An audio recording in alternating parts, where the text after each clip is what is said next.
tu na hian Mizoram EPC in Kortha Pastor Quarter and Swasan compound wana ka meka hei tu na kan mu hi zong tra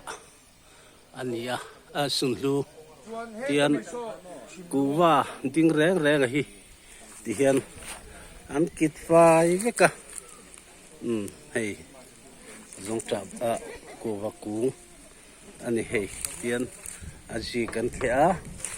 thing ding reng reng so lai mi te po sa so zong tra ku ngania ti son an rek fai veka tin hei lai thể hai cũng tới đâu té có tiền ăn rek phai với cái này tiền thải cùng luôn đó rằng chú ăn thịt lùm với con thịt xếp với con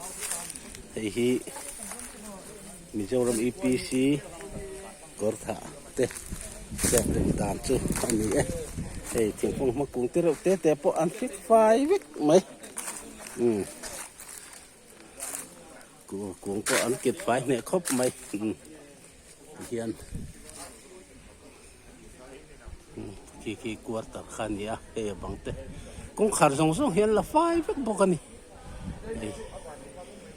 komot te song song te na khi tu na hiền reng di le ma mit te an ron